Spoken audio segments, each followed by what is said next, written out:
कब से खड़ी पग भूखल लागे, कब से खड़ी पग भूखल लागी, कब से खड़ी, कब से खड़ी पग भूखल लागे, कब से खड़ी पग भूखल लागी।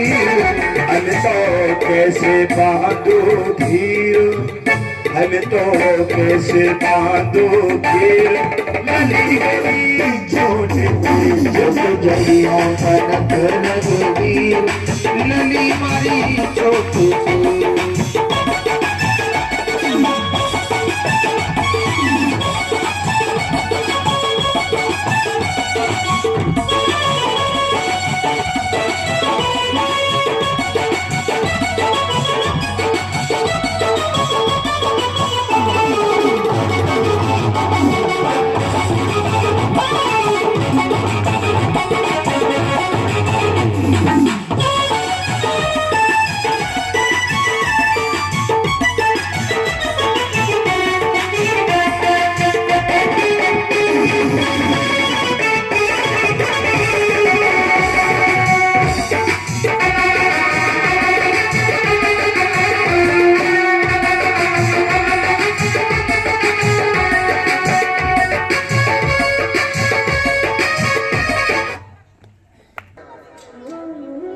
उन्होंने डंका बजा दिया कि प्रातः काल होते ही राम राजा बन जाएगा।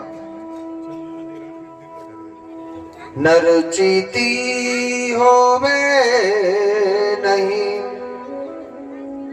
हर चीती तत्काल, बलि चाहता तब कुंठ को भेज दियो पाता। नर चीती हो में नहीं, हर चीती तत्काल, और बलि चाहता था वैकुंठ को भेज दियो पाताल। इंसान की सोच कभी पूरी नहीं होती है।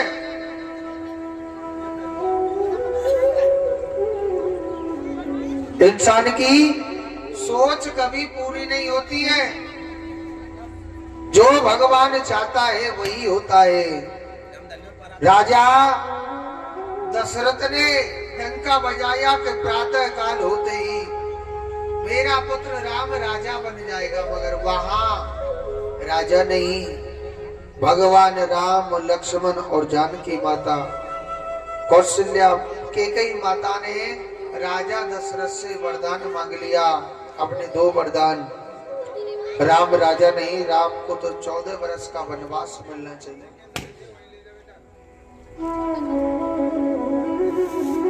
बताए ये भगवान ने दिखाया था कि सुख दुख सदैव जोड़ा होते हैं। मनुष्य को कभी अभिमान नहीं करना चाहिए, हमारे पास ये है या वो है या फलाना है।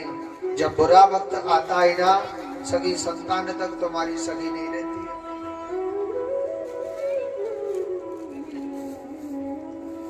सगी संतान तक आपकी सगी नहीं रहेगी, वो भोगना ही पड़ेगा।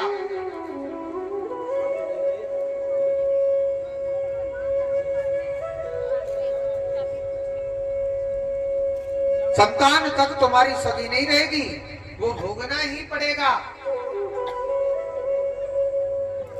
वो भोगना ही पड़ेगा, कोई भी क्यों ना हो। तुम्हारी सगी संतान तक तुम्हारी सगी नहीं रहेगी। और देखो क्या दुख भगवान के पास नहीं आया। भगवान चैन से बैठे ही थे पंचवटी पर, सुपड़ का कामा तो रोकर के आ गए थे।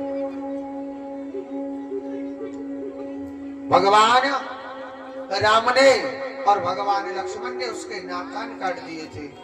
इधर सबसे पहले सुपड़ का खर और दूसड़ को लेकर के आई थी, ये रावण के चचेरे भाई थे। भगवान राम ने इन दोनों का उद्धार किया। तो सुपड़ का सीधी कहां गई, वहां चैन से बैठी थी। कहां गई थी सुपड़ का? रावण के पास, कि भैया 2 वनवासियों ने मेरे नाक कान काट दिए और खर और दूषण को मार दिया।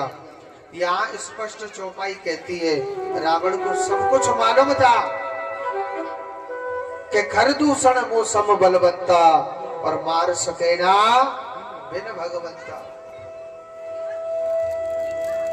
अरे खरदूषण तो मोरे समान बलवान था और बगैर भगवान के उन्हें कोई मार नहीं सकता है। जब उसे मारने वाला आ गया तो मेरे भी कुल का उद्धार करने वाला आ गया। इसलिए रावण ने जानकी माता का हरण किया था और भगवान राम ने एक से एक बड़े पापियों का उद्धार करके भगवान सीधे अपने धाम को चले जाते। आप सोच रहे होंगे अभी तुरंत राम जी का जन्म हुआ, 1 मिनट में शादी है गई और 1 मिनट में राधे राधे, इतनी जल्दी राम कथा क्यों? क्योंकि भागवत कथा में राम कथा एक श्लोक में दी गई है और मैंने आपको थोड़ा बड़ा चढ़ा के बोल दिया है, इसमें कोई संशय न करें, क्योंकि भागवत कथा में केवल कृष्ण कथा है। भागवत कथा में केवल कृष्ण कथा है। तो आज देखो भगवान राम जब इस प्रकार अपनी लीला दिखा रहे, सुखदेव जी महाराज कहते हैं परीक्षित, आगे की जो कथा आती है कृष्ण कथा, उससे सुनाने से पहले मैं आपको कल की कथा बताता हूं। कल माखन चोरी लीला दिखाई जाएगी। कल के दिन अकासुर, बकासुर, धैनकासुर, कागासुर ऐसे राक्षसों का वध कराया जाएगा। कल यमुना मैया का उद्धार कराया जाएगा। कालियावन के नाम के राक्षस का उद्धार किया जाएगा और अंत में गिरिराज जी महाराज की पूजा होगी। देखो कलयुग का सच्चा देवता है गिरिराज महाराज, कलयुग का सच्चा देवता है। तो देखो कल गिरिराज जी के लिए खाने के लिए क्या लाना है। गिरिराज जी को वैसे तो 56 प्रकार का भोग लगा था, वो कल के दिन हमारे भागवत जी के जो मुख्य यजमान है उनकी तरफ से लगाया जाएगा। आप सभी को उसकी झांकी के दर्शन भी कराए जाएंगे और अगर कोई लाना चाहे पकवान बना करके भगवान गिरिराज जी के लिए तो कोई भी ला सकता है, क्योंकि गिरिराज जी का भोग भगवान सबका है, भगवान एक का नहीं है। तो आप कोई भी माता अपने घर से पकवान बना के ला सकती है। 56 प्रकार की लेकर वैसे 56 प्रकार का भोग लगाया जाता है, चाहे कोई 2 प्रकार को लइयो चाहे 3 प्रकार को लइयो। एक चीज थे हमारे गिरिराज महाराज बहुत ज्यादा प्रसन्न होते, कहते कड़ी और बाजरे थे। खीर बोल रहा महाराज जी, खीर शुगर है जाएगी, हमारा न चाहिए खीर ज्यादा। खीर बोल तो हमारे गिरिराज महाराज हकीकत में एक चीज से ज्यादा प्रसन्न होते हैं, कहते कड़ी और बाजरे थे। तो चकाचक सी कड़ी बना के लाइयो और बाजरो बना के लाना है। अगर और कोई भी लाकर लाना चाहता है यहाँ गिरिराज जी का भोग लगा सकता है। ठीक है, जोड़ते बोलो। चाहे कोई आदर्श नगर कॉलोनी से आया है, चाहे बाजार में से आया है, चाहे इसको कौन सी है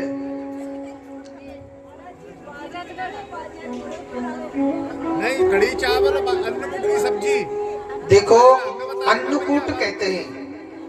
आप बाजरे को खिचड़ो भी बना के ला सकते हो, बाजरे की रोटी भी बना के ला सकते हो, पर रोटी ना एकदम झटका तो जावेगी ना पेट में, तो फिर पानी चाहिए, दूध चाहिए, दही चाहिए, बाकी है ना, लानो चाहिए ना, लानो चाहिए।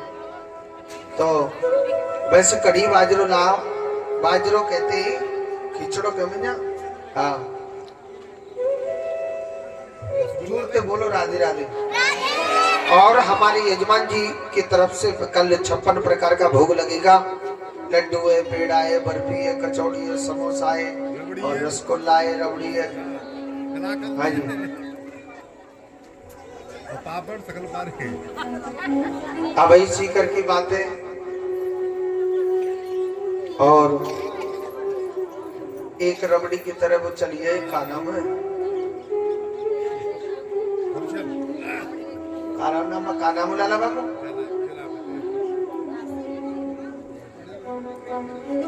बोलो नाम एक आवे रबड़ी की तरह की है। मिठाई सी।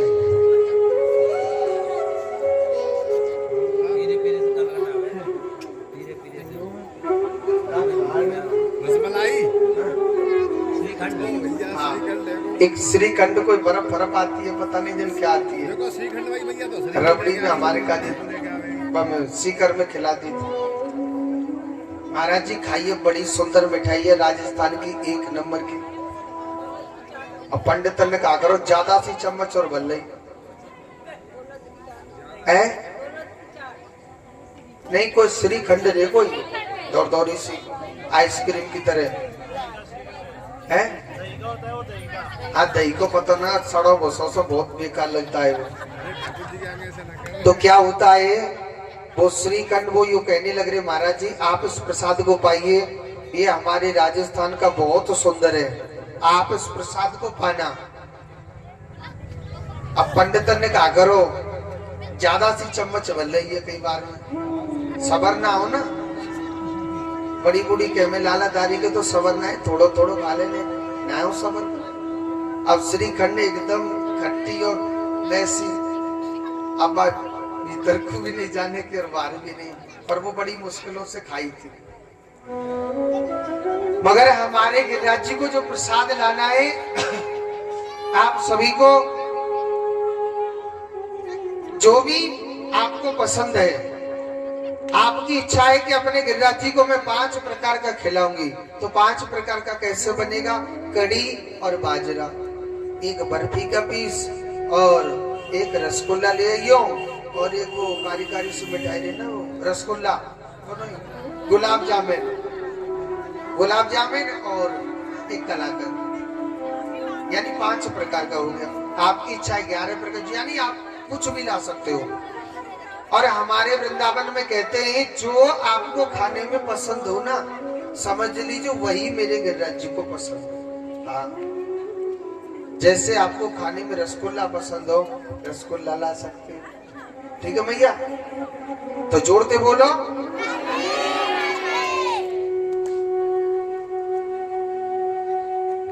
आइए अब कथा में प्रवेश करते हैं। देखो, मथुरा में कंस नाम का राक्षस हुआ था,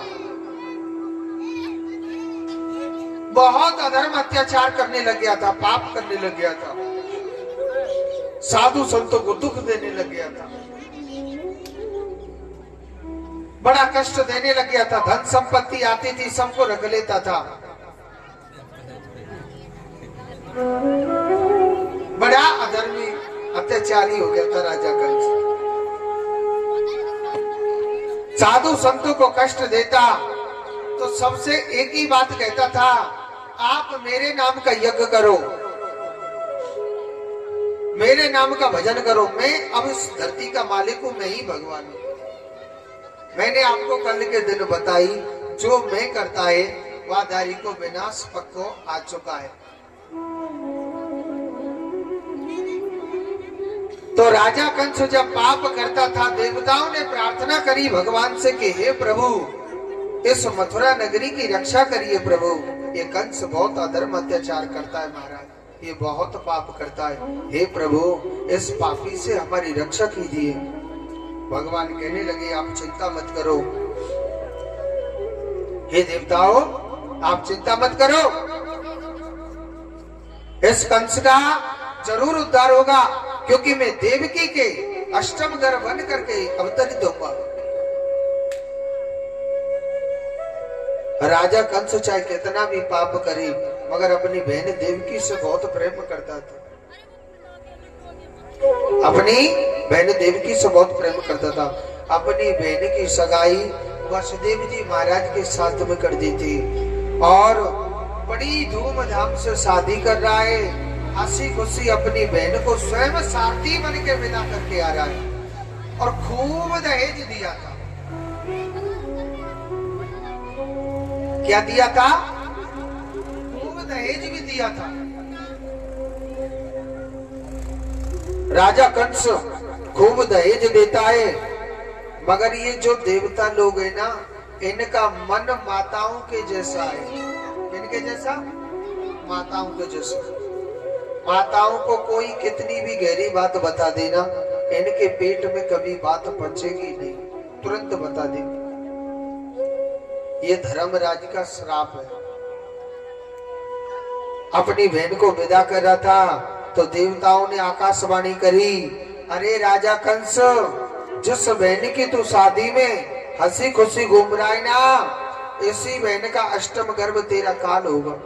अब तो कंस घबरा गया, मेरी बहन का अष्टम गर्भ काल होगा, न रहेगा बांस तो न बजेगी बांसुरी, में अपनी बहन को ही मार देता। वह दारी के राजा कंस ने कहा, करो। अपनी बहन का रथ में से खड़ा हो गया, अपनी बहन के केस पकड़ लिए और केस पकड़ के अपनी बहन को रथ से नीचे को गिरा देता है।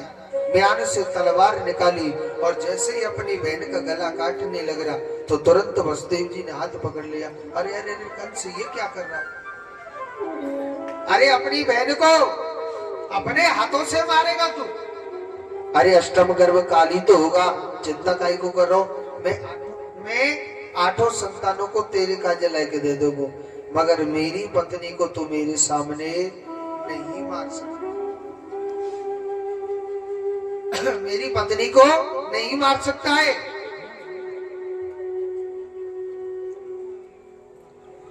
राजा कंस कहने लगा, आपको मेरी जेल में बंद रहना पड़ेगा। उन्होंने कहा ठीक है, मंजूर है।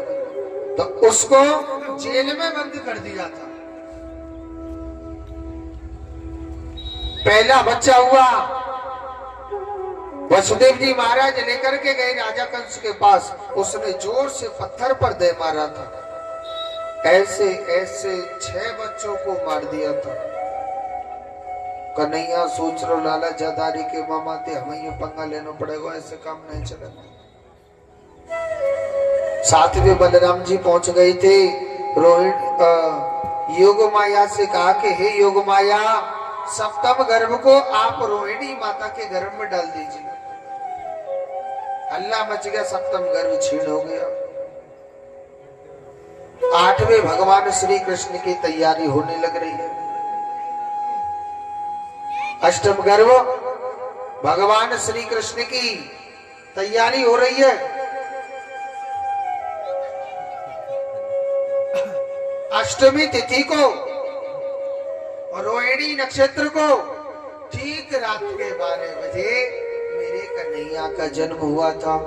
बोलिए कृष्ण कन्हैया लाल की। एक बार पहले जोड़ते बोलो राधे राधे। कन्हैया ने आकाशवाणी पहले कर दी कि पिताजी, आप मुझे जसोदा मैया के जसोदा मैया के पास ले चलना। वहां पर एक कन्या होगी, उस कन्या को आप लेकर के आ जाना। वसुदेव जी महाराज ने हाथ आगे को करे तो हथकड़ी खुल गई, पैर आगे को करे तो बेड़ियां टूट गई। 7 जेलों में बंद थे, सारी किवाड़ें खुल जाती है। 20,000 पहरेदार थे, सब सो जाते, क्योंकि यहाँ भगवान का आगमन हुआ है। किसका आगमन हुआ है? भगवान का आगमन हुआ है। मेरे कृष्ण का आगमन हुआ है, मेरे परमात्मा का यहाँ पर भगवान का आगमन हुआ है। 7 जेलों में बंद थे, वो सारी किवाड़ें खुल जाती हैं और वसुदेव जी महाराज कृष्ण को लेकर के जा रहे हैं। रास्ते में यमुना मैया बड़ी तीव्र गति से चल रही थी। यमुना मैया बड़ी तीव्र गति से चलने लग रही, मगर कृष्ण के चरणों को स्पर्श करते ही यमुना मैया भी नीचे थम गई थी, क्योंकि कृष्ण की सबसे बड़ी प्रेम का यमुना मैया ही थी, सबसे पहली प्रेम का।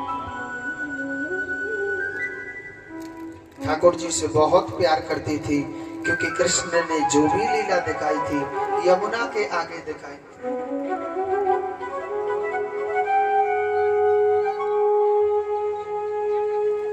ये यमुना के आगे दिखाई थी।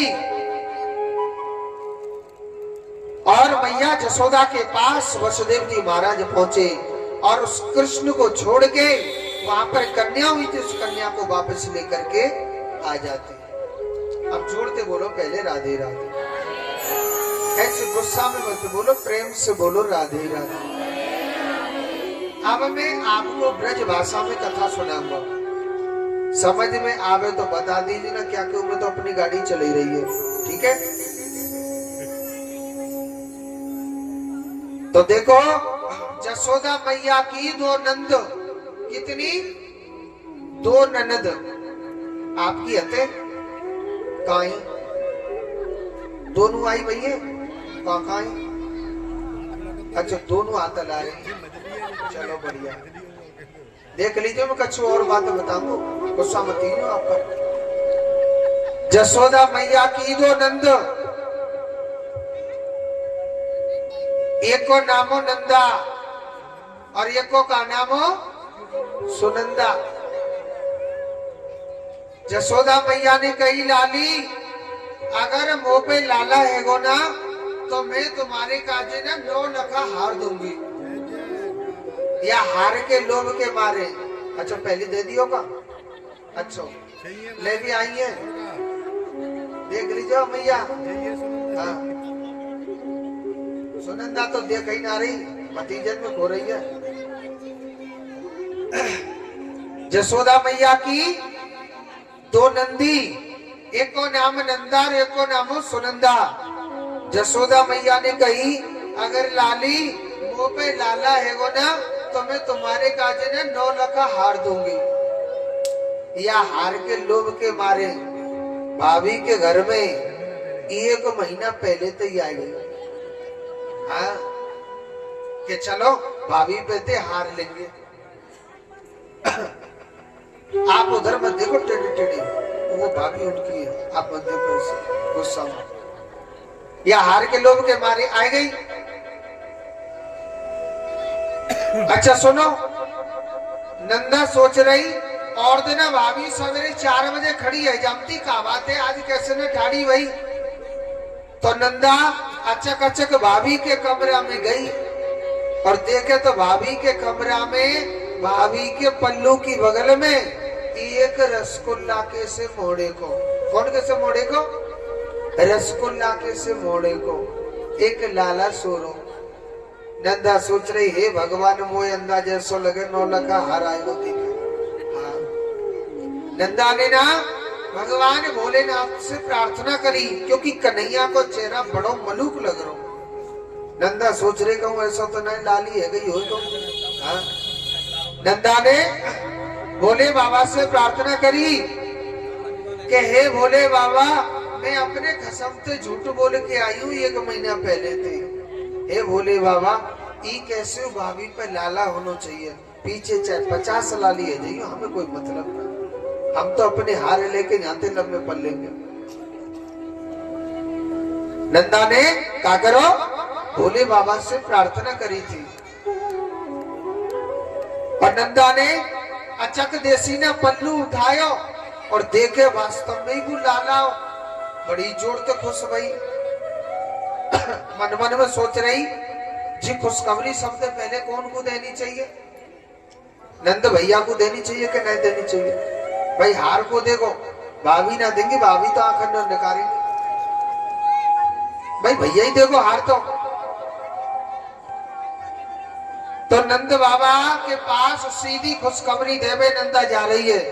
और नंद बाबा कहाँ था उस समय, गौशाला में बैठा था। बड़े बड़े विद्वान पंडित जी थे, बड़े बड़े विद्वान पंडित जी थे। कोई रामायण को पाठ कर रहा, कोई हनुमान चालीसा को पाठ कर रहा, कोई कछु को पाठ कर रहा, कोई गीता को पाठ कर रहा, कोई भागवत को पाठ कर रहा। और सबंत कहते महाराज मेरे घर में कैसे लाला होना चाहिए मुझे ना पता। और नंद बाबा भजन कर लो, पता कैसे भजन करो, ऐसे माला तो ले ली हाथ में, दुनिया भजन करे हरे कृष्ण हरे राम हरे कृष्ण हरे राम। दुनिया भजन करे ऐसे माला लेके हरे कृष्ण हरे राम हरे कृष्ण हरे राम हरे कृष्ण हरे राम। और नंद बाबा पतो कैसे भजन कर रो, हे भगवान अभी ना भयो हो तो लाला ही हो, 80 साल को तो है वो, अब ना होगो तो कब होगो, हे भगवान हो तो लाला ही हो, नहीं तो हो ही ना। ऐसे भजन करो। पीछे से बहन दौड़ी दौड़ी आ रही, अरे भैया तू जाके नाम को हवन पूजा पाठ करो भैया, वो तो आएगा मन को। अरे भैया भाभी पे रसगुल्ला के से मोड़े को लाला भयो बड़ा मनुख सो। अब तो बड़ी जोड़ते खुश भयो 80 साल को बाबा, और ऐसे चटक मटक के कपड़ा पहरे बलू, कैसे चटक मटक के बलू कपड़ा पहरे के 16 साल को सो छोरा है वो 80 साल को बाबा। हाँ और सुनो, अब कन्हैया को जन्म भयो तो बधाई ले लेके जा रहे हैं। एक बूढ़ी 95 साल की मैया, एक बूढ़ी 95 साल की मैया, ध्यान तो सुनियो कथा है। अरे जो भाषा समझ में आ रही है ना रही? हाँ ना रही तो बता दो क्या क्यों गाड़ी चलेगी। एक बूढ़ी 95 साल की मैया जाके मोड़े में ये कहू दांत ना आंखंते कछु दिखे ना, और वह मैया रात के 12 बजे पता लगी कि जसोदा पे लाला भयो। सोच रही आज इतराले जितनो इतरानो, फिर तो मही इतरावेगी तू जानती आई का। हाँ? आज इतराले जितनो सजनो सजले, फिर न सजेगी। अब वो कन्हैया के नाम की बधाई लेके जा रही है। अच्छा सुनो, वो बूढ़ी मैया ने कहा करो, रात में वह श्रृंगार करो। वह बूढ़ी मैया ने आंखन ते कछु दिखे ना, सो श्रृंगार में गड़बड़ी है गई। होटल पे लगाने वाली चीज तो लगा ले आंखन ते, आंखन वाली चीज लगा ले होटल ते, ठीक है तो कछु इतना है। अब बूढ़ी मैया इतराती वही जा रही है, आज तो मैं कन्हैया की बधाई लेके जाऊंगी चाहे कछु है गई। तो बड़े भाव से बड़े प्रेम से बधाई लेकर के जा रही है। अच्छा मन मन में सोचने कहूँ ऐसा तो नहीं लाला भयो ही ना हो।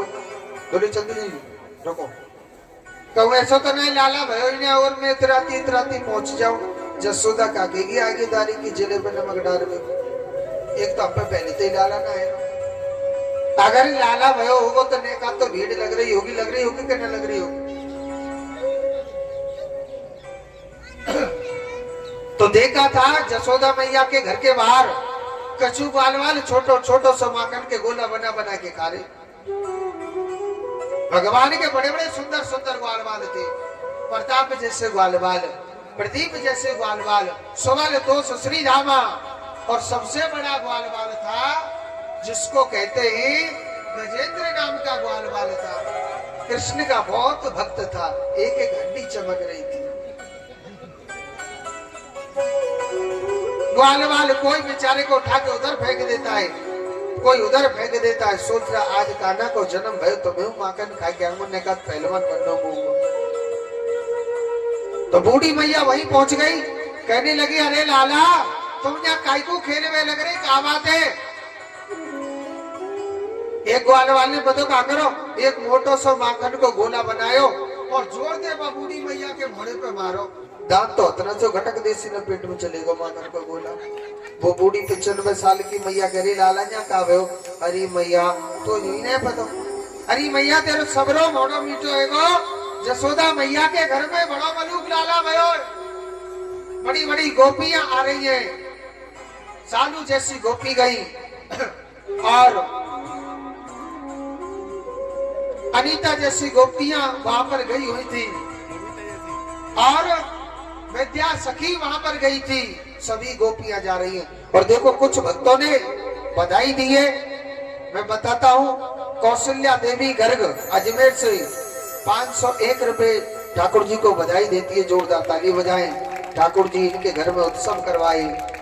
आगे के भक्त सुधीर गोयल सूरत से, उनकी तरफ से भी 501 रुपए भगवान के चरणों में जन्मोत्सव में बधाई देते। जोरदार ताली उनके लिए।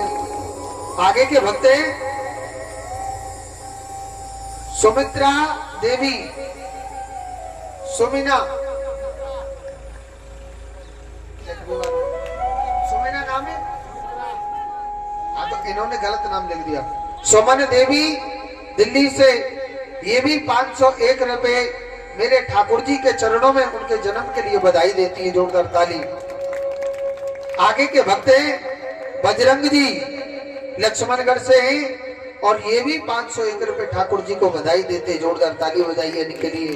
आगे के भक्त हैं सुरेश जी गोदका, वो अपने पुण्य कमाई में से 501 रुपए भगवान के जन्मोत्सव में बधाई देते। जोरदार ताली। आगे के भक्त हैं शंभू दयाल जी जयपुर से हैं, अपने पुण्य कमाई में से ठाकुर जी के जन्मोत्सव पर 501 रुपए की बधाई देते। जोरदार ताली उनके लिए। ठाकुर जी की बधाई देने वालों को मेरा कन्हैया चाहे 1 से 1000 तक की बधाई दे, भगवान सबके घर में मन की मंगल कामनाएं करे। जोरदार ताली बजाइए उन सभी के लिए। और हमारे भागवत जी के मुख्य यजमान जी, उनकी बहुत बधाई है। जो खिलौना का भी प्रसाद बटेगा, माखन मिश्री का प्रसाद बटेगा और पंजीरी का भी प्रसाद बटेगा, उनके परिवार के लिए, उनके घर के लिए बहुत बहुत बधाइयां। जोरदार ताली उनके लिए। मेरा कन्हैया उनकी मन की मनोकामनाओं को पूरी करे। जोर से बोलो राधे राधे। बच्चों मैया कुर्सी पे धरी धरी ऐसी इतरा रही कि मोड़े से राधे राधे ना बोल रही।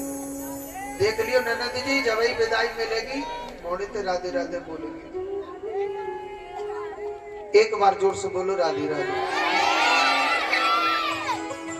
तो ऐसी सुंदर आज मेरे प्रभु की लीला और हमारे कन्हैया आने वाले हैं। और एक भक्त हैं अशोक जी, भाई साहब ये क्या नाम है? ग्वाला है ना?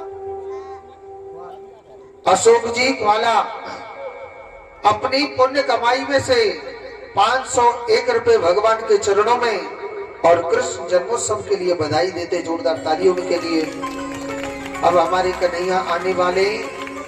मैं कहूंगा नंद के आनंद भयो तुम क्या कहेंगे? तो मैं अपनी बगल में बैठे हुए बारे की सौगंध कर जोड़ते ना बोले। हाँ, तो आपको बड़े भाव से आज मेरे प्रभु का आनंद के आनंद भरी नंद लाल की, नंद के आनंद भरी